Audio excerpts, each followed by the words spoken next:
South Korea, one of the most popular countries in Asia and the home of dazzling K-pop and K-drama stars. But today, we're not focusing on the things you love about South Korea. Instead, we're diving into a topic that might surprise some of you: the dark side of South Korea's economic miracle. Now, hold on a second. You might be thinking, South Korea? Isn't that the land of K-pop, Samsung, and stunning economic success stories? Well, you're absolutely right. South Korea has indeed come a long way from its humble beginnings in the 1950s, transforming itself into a global economic powerhouse, rubbing shoulders with the likes of Spain and New Zealand.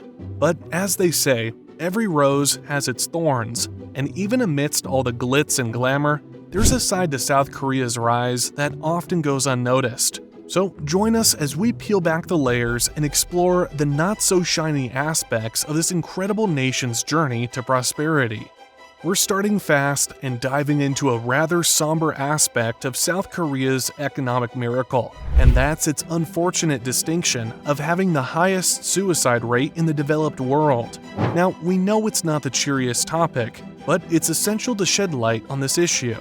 South Korea's economic transformation from a war-torn nation in the 1950s to a global economic powerhouse is nothing short of remarkable. This so-called miracle on the Han River catapulted the country into the ranks of developed nations. But like any story, there's a flip side, and that's what we're exploring today.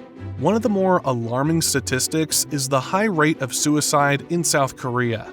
You might wonder how a country that seemingly has it all, a thriving economy, world-class technology, and a rich cultural heritage, ended up with this unfortunate distinction. Well, there are several factors at play. First, the intense pressure that South Koreans face to succeed academically and in their careers is staggering. The education system is highly competitive, and there's an immense emphasis on standardized testing. This pressure can take a severe toll on students and young adults, leading to anxiety and depression. Another contributing factor is the stigma surrounding mental health issues. Seeking help for mental health problems is often seen as a sign of weakness, which can discourage individuals from getting the support they need. The societal pressure to maintain a perfect image can exacerbate these feelings of isolation. Additionally, the rapid urbanization and industrialization that fueled South Korea's economic growth also led to social isolation and a breakdown of traditional support systems. As families become more nuclear and individuals move away from their hometowns for work, the sense of community and support can erode. It's also worth mentioning that economic inequality is a significant issue in South Korea, with a considerable wealth gap between the haves and the have-nots. This can contribute to feelings of hopelessness and despair among those who feel left behind by the economic miracle. Now, it's not all gloom and doom. South Korea is actively taking steps to address this issue. The government has initiated various programs and campaigns to raise awareness about mental health and reduce the stigma associated with seeking help. They've also increased funding for mental health services and hotlines.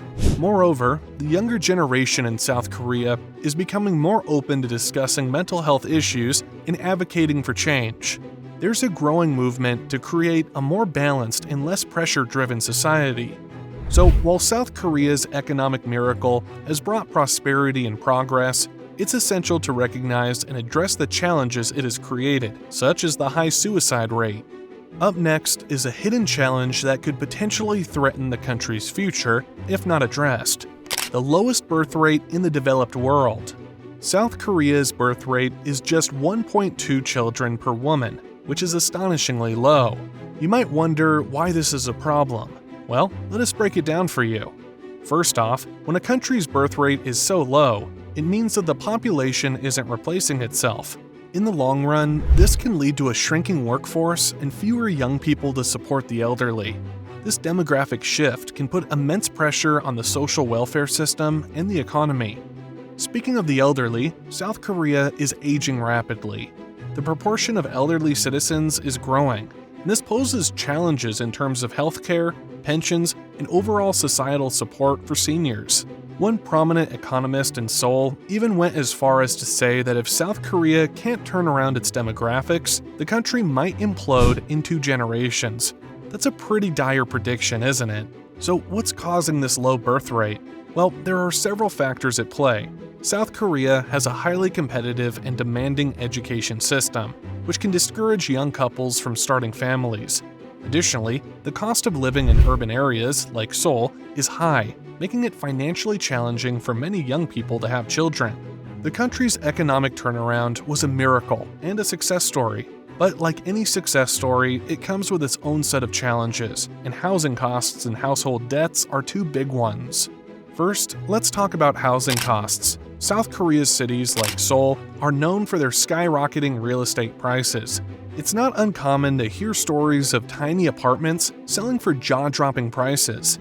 This high cost of living spaces is a significant concern, especially for young people and newlyweds trying to start their lives. One reason for this housing price surge is the limited land available in South Korea's urban areas. Land is at a premium, and that drives up the cost of property. Additionally, speculation in the real estate market has often pushed prices even higher. Now, let's shift gears to household debts. South Koreans have some of the highest household debt levels in the world. People are borrowing money to finance their homes, education, and even daily expenses. While borrowing isn't inherently bad, when it becomes unsustainable, it can lead to economic instability. High levels of household debt can be attributed to various factors, including the cultural pressure to own a home coupled with limited affordable housing options. This has pushed many people to take on more debt than they can comfortably manage. So why should we care about this dark side of South Korea's economic miracle? Well, it's not just about numbers and statistics. It's about people struggling to make ends meet, facing immense pressure to own a home or provide a good life for their families. Efforts are being made to address these issues. The government has introduced policies to cool down the real estate market and help people manage their debt. But as with any complex problem, finding a solution takes time and concerted effort. One of the most glaring issues is the immense pressure placed on South Koreans, particularly the younger generation, to succeed academically and professionally. The famous South Korean education system, while highly regarded globally, is infamous for its intense competitiveness. Students often face grueling schedules, hours of additional private tutoring, often referred to as hagwons, and the infamous college entrance exams that can make or break their futures. This relentless pursuit of academic excellence can lead to high levels of stress, anxiety, and even depression among students. The pressure to get into top universities and secure prestigious jobs in a hyper-competitive job market is enough to push anyone to the brink. Moreover, the demanding work culture in South Korea can also take a toll on mental health. Long working hours and a strong emphasis on hierarchy can create a stressful environment in the workplace. South Koreans are known to put in some of the longest hours among OECD countries, leading to concerns about work-life balance and the effects of family life and personal well-being. It's worth noting that the South Korean government has recognized these issues and taken steps to address them, including implementing a maximum 52-hour workweek to improve work-life balance. Additionally, there has been a growing awareness of the importance of mental health and efforts to reduce the stigma associated with seeking help for psychological issues. But there's still a long way to go. The pressures of South Korea's economic miracle have undoubtedly left scars on the mental health of its people, and it's a complex issue with no easy solutions. And there you have it, the dark side of South Korea's economic turnaround and miracle.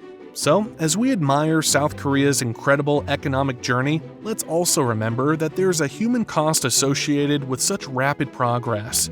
It's a reminder that economic success should ideally go hand in hand with the well-being of a nation's citizens, and finding that balance is an ongoing challenge for many countries around the world.